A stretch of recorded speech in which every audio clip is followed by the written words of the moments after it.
আহ, এই পর্যন্ত আমরা আলোচনা আগের লেকচারে করেছিলাম।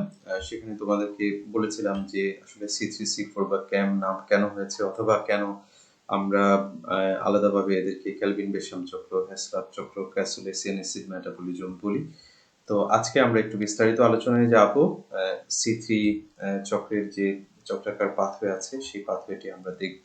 চলো তাহলে সেখানে আমরা চলে যাই। এখানে শুরুতেই দেখবে যে রাইবোলোজ 1,5 বিসফসফেট হচ্ছে বায়ুমণ্ডল থেকে প্রথমে কার্বন ডাই অক্সাইড গ্রহণ করে রুবিস্কো এনজাইমের প্রভাবে অস্থায়ী পদার্থ কিটো অ্যাসিড তৈরি করে। এই কিটো অ্যাসিড 6 কার্বন বিশিষ্ট একটি অস্থায়ী যৌগ। এটি খুব দ্রুতই ভেঙে যায়, পানি গ্রহণ করে ভেঙে গিয়ে 2 অণু 3-ফসফোগ্লিসারিক অ্যাসিডে পরিণত হয়। এই 2 অণু ফসফোগ্লিসারিক অ্যাসিড এটিপি ভেঙে আসা আরো একটি ফসফেট গ্রহণ করে 1,3-বিসফসফোগ্লিসারিক অ্যাসিডে পরিণত হয়। এখান থেকে পরবর্তীতে আমরা দেখছি যে একদিকে 3-ফসফোগ্লিসারালডিহাইড, ঠিক সাথেই ডাইহাইড্রক্সি এসিটোন ফসফেট, এই দুটো যৌগ উৎপাদন হয়। এটি একটি বহুমুখী বিক্রিয়ার মাধ্যমে তৈরি হয়। তারপরে আমরা খেয়াল করছি যে ডাইহাইড্রক্সি এসিটোন ফসফেট বা 3-ফসফোগ্লিসারালডিহাইড একত্রিত হয়ে ফ্রুক্টোজ 1,6-বিসফসফেট এবং এছাড়া এখান থেকে আমরা আরো দেখব যে 3-ফসফোগ্লিসারালডিহাইড এসিটোন ফসফেট থেকে আবার 6 নম্বর রিঅ্যাকশনটাতে দেখো জাইলোজ 5 ফসফেট উৎপাদন হচ্ছে। আবার 6 নম্বরের শেষে 7 নম্বরে তোমরা আবার খেয়াল করবে যে ডাইরেক্ট এসিটোন ফসফেট 3-ফসফোগ্লিসারালডিহাইড, সেখান থেকে কিন্তু আবার তোমার সেলুলোজ 1,7-বিসফসফেট বা ডাইফসফেট উৎপাদন হচ্ছে। আবার অন্যদিকে ডাইহাইড্রক্সি এসিটোন ফসফেট, 3-ফসফোগ্লিসারালডিহাইড, এগুলো থেকে ফ্রুক্টোজ 1,6-বিসফসফেট, ফ্রুক্টোজ 6-ফসফেট হয়ে তারাও কিন্তু ইরাইথোজ 4-ফসফেটের মাধ্যমে আবার যে সেলুলোজ 1,7-বিসফসফেট উৎপাদন করছে। সেখান থেকে একটি ফসফেট মুক্ত হলে সেলুলোজ 7-ফসফেট হচ্ছে। সেই সেলুলোজ 7-ফসফেট থেকেই পরবর্তীতে রাইবোলোজ 5-ফসফেট হচ্ছে, যদিও কোনো কোনো ক্ষেত্রে সেটি জাইলোলোজ 5-ফসফেট হয়ে তারপরে রাইবোলোজ 5-ফসফেটে যায়। তো আলটিমেটলি রাইবোলোজ 5-ফসফেট আবার আরো একটি ফসফেট গ্রহণ করে, অযৌগ ফসফেট গ্রহণ করে সেটি রাইবোলোজ 1,5-বিসফসফেটে রূপান্তরিত হলে পুনরায় এই বিক্রিয়াটি চক্রাকারে আবারও চলতে থাকে এবং এখানে এই ফ্রুক্টোজ 1,6-বিসফসফেট এর মতো যৌগ বা কার্বোহাইড্রেট উৎপাদন হয়। তো এটি চক্রাকারে আবর্তন হয় এবং আমাদের খেয়াল করতে হবে যে যখন আমরা ডিফারেন্স করব, অর্থাৎ C3C4 এর পার্থক্য করব, তখন আমাদের খেয়াল করতে হবে যে what is the difference between C3C4। First of all, carbon dioxide receiver ribulose 1,5-বিসফসফেট, বাট C4 এ অন্য কিছু হবে। আবার অস্থায়ী পদার্থ এখানে কিটো অ্যাসিড, বাট C4 এ কোনো কিটো অ্যাসিড অস্থায়ী পদার্থ থাকবে না। এই যে জিনিসগুলো, সেই জিনিসগুলো আমাদের খেয়াল করতে হবে। এখানে প্রথম স্থায়ী পদার্থ 3-ফসফোগ্লিসারিক অ্যাসিড, এটি 3 কার্বন বিশিষ্ট, সেই জন্য এটি C3 হয়েছে। বাট অ্যাসিটিক অ্যাসিড সেটি 4 কার্বন বিশিষ্ট হবে, সেই জন্য সেটা C4 হবে। এই বিষয়গুলো আমাদেরকে খেয়াল করতে হবে। এখানে ফটো রেসপিরেশনের বিষয়টি একটু সংক্ষেপে আলোচনা করে রাখতে চাই, কারণ এই বিষয়টি আসলে টার্মিনোলজিতে আছে তোমাদের, সেই জন্য একটু বলে রাখতে চাই। আমরা দেখব যে পাতার ক্লোরোফিলের মধ্যে কখনো কখনো সূর্যালোকের উপস্থিতিতে কার্বন ডাই অক্সাইডের পরিমাণ কমে যায় কিন্তু অক্সিজেনের পরিমাণ বেড়ে যায়। এই ঘটনাকেই বলা হচ্ছে ফটো রেসপিরেশন।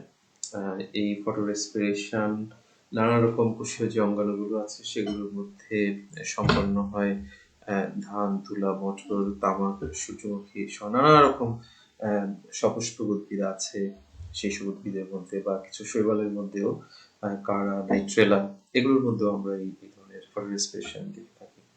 তাহলে আমরা বলছি যে এই প্রক্রিয়া C3 উদ্ভিদে ঘটে, কিন্তু C4 উদ্ভিদে সাধারণত ফটো রেসপিরেশন হতে দেখা যায় না। যাই হোক, আমরা একটু বলে রাখতে চাই যে অনার্স এবং ডিগ্রি স্টুডেন্টদেরকে এই বিষয় সম্পর্কে আরো একটু বিস্তারিত জানতে হবে। ইন্টারমিডিয়েট পর্যন্ত ফটো রেসপিরেশন কি, সেটা কোথায় হয় পর্যন্ত জানলেই চলবে। আমরা C4 আলোচনা করব, কিন্তু তার আগে একটা বিষয় তোমাদের সাথে একটু শেয়ার করে নিই। তোমরা খেয়াল করবা যে C4 এর মধ্যে দুটো বিশেষ জিনিস, মেসোফিল ক্লোরোপ্লাস্ট আর হচ্ছে বান্ডেল শীট ক্লোরোপ্লাস্ট। অর্থাৎ এই দুটো ক্লোরোপ্লাস্টের মধ্যে প্রক্রিয়াটি সম্পন্ন হয়। আমরা আসলে যে ক্লোরোপ্লাস্টের কথা বলি ইন জেনারেল, সেটা আসলে মেসোফিল ক্লোরোপ্লাস্ট, কিন্তু বান্ডেল শীট ক্লোরোপ্লাস্ট আসলে কোথায় কিভাবে থাকে সেটা একটু দেখাতে চাই তোমাদেরকে। তোমরা খেয়াল করবা মাঝখানে জাইলেম ফ্লোয়েম আছে এবং তার চারপাশে কিছু তোমার ক্লোরোফিল যুক্ত কিছু কোষ আছে, অর্থাৎ ভাস্কুলার বান্ডেলকে ঘিরে এই বান্ডেল শীতের এই কোষগুলো থাকে, ক্লোরোপ্লাস্ট যুক্ত কোষ। এগুলোকে আমরা তোমার গ্রেনজ অ্যানাটমি বলি। তো এখানে মেসোফিল ক্লোরোপ্লাস্ট কিন্তু বাইরের দিকে তোমরা খেয়াল করবা। তো এখানে আসলে মেসোফিল এবং বান্ডেল শীত ক্লোরোপ্লাস্ট একসাথে থাকে। এই ধরনের উদ্ভিদ কিন্তু আসলে C4 উদ্ভিদ, এবং সেখানে আলাদা আলাদা জায়গার মধ্যে আলাদা বিক্রিয়াগুলো সম্পন্ন হয়ে থাকে। তাহলে আমরা চলো C4 প্রক্রিয়ার মধ্যে চলে যাই। এখানে ফসফেনুল পাইরুভিক অ্যাসিড হচ্ছে প্রথম কার্বন ডাইঅক্সাইড গ্রহীতা। কার্বন ডাইঅক্সাইড গ্রহণ করে কার্বক্সিলেজ এনজাইমের প্রভাবে কোনো অস্থায়ী পদার্থ না করে সরাসরি স্থায়ী পদার্থ যা কার্বন বিশিষ্ট অক্সালো অ্যাসিটিক অ্যাসিড তৈরি করে। সেই অক্সালো অ্যাসিটিক অ্যাসিড থেকে ম্যালিক অ্যাসিড তৈরি হয় মেসোফিল ক্লোরোপ্লাস্টের মধ্যেই। সেই ম্যালিক অ্যাসিড পরবর্তীতে চলে যায় বান্ডেল শীট ক্লোরোপ্লাস্টে। বান্ডেল শীট ক্লোরোপ্লাস্টে যাওয়ার পর সেটি পাইরুভিক অ্যাসিডে রূপান্তরিত হয়। কিন্তু এখানে মনে রাখতে হবে যে এই ম্যালিক অ্যাসিড থেকে পাইরুভিক অ্যাসিড হওয়ার সময় এখানে কার্বন ডাইঅক্সাইড বের হয় কার্বক্সিলেজ এনজাইমের প্রভাবে। সেটা আবার C3 প্রক্রিয়াকে চালু রাখার জন্য 3-ফসফোগ্লিসারিক অ্যাসিড উৎপাদন করে এবং চক্রাকার আবর্তনের জন্য রাইবোলোজ 1,5-বিসফসফেট চক্রাকার আবর্তনের মাধ্যমে সেখানে কিন্তু গ্লুকোজ উৎপাদন করে বা চিনি উৎপাদন করে C3 প্রক্রিয়াকে সচল রাখে। আর এখানে পাইরুভিক অ্যাসিড থেকে আবারও বান্ডেল শীট ক্লোরোপ্লাস্ট থেকে সেটা আবার মেসোফিল ক্লোরোপ্লাস্টে চলে যায়, সেখানে গিয়ে পাইরুভিক অ্যাসিড থেকে ফসফেনুল পাইরুভিক অ্যাসিড উৎপাদন করে। এইভাবে মেসোফিল ক্লোরোপ্লাস্ট এবং বান্ডেল শীট ক্লোরোপ্লাস্টের দুটো জায়গা মিলিয়ে কিন্তু পাতার এই দুটো জায়গা একটার পর একটা অল্টারনেট হয়ে হয়ে কিন্তু এই C4 প্রক্রিয়ায় যে শর্করা উৎপাদন, সেই শর্করা উৎপাদনের কাজটি সম্পন্ন হয়ে থাকে। আমরা আসলে এখানে হ্যাস এবং স্লাগ ইক্ষু উদ্ভিদের মধ্যে যে প্রক্রিয়াটি দেখিয়েছেন সেটাকে আরেকটু একটা সহজ ডায়াগ্রামের মধ্যে দেখতে চাচ্ছি। এখানে তোমরা খেয়াল করেছো যে ফসফেনুল পাইরুভিক অ্যাসিড প্রথম স্থায়ী পদার্থ অক্সালো অ্যাসিটিক তৈরি করছে। ম্যালিক অ্যাসিডটা কিন্তু খেয়াল করবে এখানে মেসোফিল ক্লোরোপ্লাস্টে হচ্ছে, পরে সেটি যাচ্ছে বান্ডেল শীট ক্লোরোপ্লাস্টে। সেখানে যাওয়ার পর পাইরুভিক অ্যাসিড হচ্ছে। সেই পাইরুভিক অ্যাসিড কিন্তু আবার পরবর্তীতে বান্ডেল শীট ক্লোরোপ্লাস্ট থেকে খেয়াল করছো তোমরা এটা মেসোফিল ক্লোরোপ্লাস্টে প্রবেশ করে ফসফেনুল পাইরুভিক অ্যাসিডে রূপান্তরিত হচ্ছে। এই ডায়াগ্রামটা থেকে সহজে বোঝা যায় বিষয়টি আর কি। বাট এখানে তোমরা এটাও খেয়াল রাখবা যে ম্যালিক অ্যাসিড থেকে পাইরুভিক অ্যাসিড উৎপাদনের সময় কার্বক্সিলেজ এনজাইমের প্রভাবে এখানে কার্বন ডাইঅক্সাইড C3 প্রক্রিয়াকে সচল রাখছে বান্ডেল শীট ক্লোরোপ্লাস্টের মধ্যে, আমরা সেটা দেখছি। এরপর যদি আমরা বলি যে what is the difference between C3 and C4, তাহলে তোমাদেরকে বিষয়গুলো খেয়াল করতে হবে। এই যে দেখো রাইবোলোজ 1,5-বিসফসফেট, এটি হচ্ছে C3 তে প্রথম কার্বন ডাইঅক্সাইড গ্রহীতা, আর এখানে হচ্ছে ফসফেনুল পাইরুভিক অ্যাসিড। এখানে প্রথম স্থায়ী পদার্থ 3-ফসফোগ্লিসারিক অ্যাসিড, এখানে হচ্ছে অক্সালো অ্যাসিটিক অ্যাসিড, এটা 4 কার্বন বিশিষ্ট হওয়াতে এটা C4 বলা হচ্ছে। এইভাবে একেবারে লাস্ট পর্যন্ত 9 নম্বর পর্যন্ত তোমাকে এই পার্থক্যগুলো খেয়াল করে করে করতে হবে। আমি জাস্ট চক্র যেভাবে বলেছি, চক্র যদি খেয়াল করে পড়ো বা আয়ত্তে আনতে পারো, তাহলে এই পার্থক্য তুমি নিজ থেকেই বলতে পারবে, তোমাকে আলাদা করে মেমোরাইজ করার কোনো দরকার হবে না। অথবা তোমার মনে রাখার সুবিধার জন্য এইভাবে করতে পারো যে বিষয়গুলো কি পার্থক্যের। সুতরাং গ্রেনজ অ্যানাটমি কোথায় তুমি আছে তোমরা খেয়াল করেছো, C4 আলাদা করে দেখিয়েছি কিন্তু জিনিসটি, হ্যাঁ।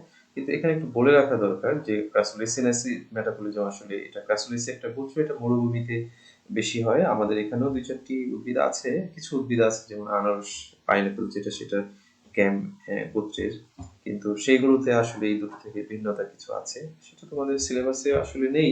তারপরেও যদি ডিগ্রি এবং অনার্স স্টুডেন্টরা জানতে চায়, তারা আসলে এটা এই পর্যন্ত জানতে হবে তাদেরকে যে ক্রাসুলিসিন অ্যাসিড মেটাবলিজমে মরুভূমিতে অ্যাডাপ্ট করতে গিয়ে সেখানে আলোকিত প্রেক্ষাপট যে উদ্ভিদগুলোতে কি ধরনের গঠন আছে। অর্থাৎ এখানে যদি তোমরা এই পার্থক্য আকারে জিনিসটা দেখো, আমি একটু 2-3টা পড়ে দিচ্ছি।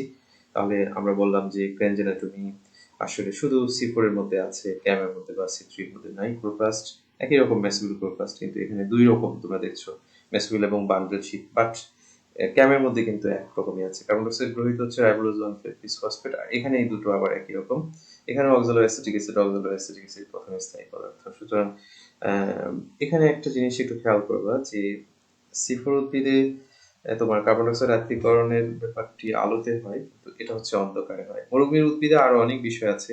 ট্রান্সপিরেশন বা প্রশোধনের আলোচনার সময় আমরা বলেছিলাম, একটু মনে করো তোমরা, যে সানকিন স্টোমাটা বা লুকায়িত পত্ররন্ধ্র, সেখানে পত্ররন্ধ্র দিনের বেলা পানি বের না করে রাতের বেলা তারা গ্যাস বিনিময় করে বা ওপেন হয়। এটা আসলে ব্যতিক্রম ঘটনা, অ্যাডাপ্টেশনের জন্য এরকম অবস্থাটি হয়। যাই হোক, আশা করি ক্যাম্পটা সম্পর্কে তোমরা একটা নির্দিষ্ট আইডিয়া যেন তোমাদের থাকে, সেই জন্যই কথাগুলো বলা আর কি। এরপর আমরা চলে যাব সালোকসংশ্লেষণের সেশনের যে ইম্পর্টেন্স, সেটা তো আসলে বলে শেষ করা যাবে না। তারপর আমরা একটু পয়েন্টগুলো বলে রাখতে চাই। আসলে উদ্ভিদ নিজেরা এই প্রক্রিয়ার মাধ্যমে তাদের খাদ্য উৎপাদন করছে, তারপরে সেই খাদ্য আবার প্রাণীরা সেখান থেকে নানাভাবে প্রক্রিয়াকরণ করে হারভেস্ট করে সেগুলো তারা খাবার খেয়ে বেঁচে থাকছে। আহ, আমরা জানি যে উদ্ভিদের যে স্টার্চ বা সেলুলোজ যেগুলো আছে, এগুলোর মধ্যে মূল উপাদান হচ্ছে গ্লুকোজ। এই গ্লুকোজই হচ্ছে শক্তির উৎস। সেই গ্লুকোজগুলো রাসায়নিক বস্তু হিসেবে আমরা উদ্ভিদ থেকেই মূলত পেয়ে থাকি। কোথাও কোথাও সামান্য ব্যতিক্রম আছে, সেগুলো হয়তো প্রোটিন হতে পারে, লিপিড হতে পারে, কিন্তু লিপিডও কিন্তু উদ্ভিদই উৎপাদন করে। সাবস্টেশনই বাই প্রোডাক্ট হিসেবে সেগুলো নানাভাবে আলাদা আলাদাভাবে উৎপাদন হয়। জৈব রাসায়নিক বিক্রিয়াকে সচল রাখার জন্য এই সাবস্টেশন প্রক্রিয়া অত্যন্ত গুরুত্বপূর্ণ। কারণ এটা যদি সাবস্টেশন যদি না হয়, তাহলে তো গ্লাইকোলাইসিস হবে না, acetyl quake electron transfer system, এগুলো আসলে কিছুই হবে না, এই মেটাবলিক প্রসেসগুলো। পরিবেশ পরিশোধন, অর্থাৎ পরিবেশ থেকে কার্বন ডাই অক্সাইড গ্রহণ করে সেখানে অক্সিজেন চেয়ে পরিবেশকে রিফাইন করছে। মানব সভ্যতার সালোকসংশ্লেষণ আসলে এটি বেশ ব্যাপক বিষয় আর কি। যদি আমরা ছোট করে বলি যে আমরা যে ফান্ডামেন্টাল নিডস গুলো পূরণ করছি, কোথা থেকে আসে সবাই একটু চিন্তা করি ওইভাবে, যে খাদ্য কোথা থেকে আসে, বাসস্থানের ব্যবস্থা কোথা থেকে হয়, অথবা বস্ত্র কাপড় কোথা থেকে আসে, তখন আমরা আস্তে আস্তে দেখবো যে এগুলো নানা রকম প্লান্ট প্রোডাক্ট। তাহলে এই প্লান্ট কিভাবে সে নিজে সার্ভাইভ করছে, তারপরে সে সেখানে ফ্রুট ফর্মেশন করছে, অথবা এই নানা রকম উপাদানগুলো আমাদেরকে দিচ্ছে, সেগুলোই কিন্তু আমরা ব্যবহার করে আমাদের যেমন ফান্ডামেন্টাল নিডস পূরণ করছি, আমাদের ফান্ডামেন্টাল নিডস ছাড়াও অন্য যে চাহিদা আছে সেগুলো কিন্তু আমরা সালোকসংশ্লেষণের মাধ্যমে পূরণ করছি। তো আজকে পর্যন্ত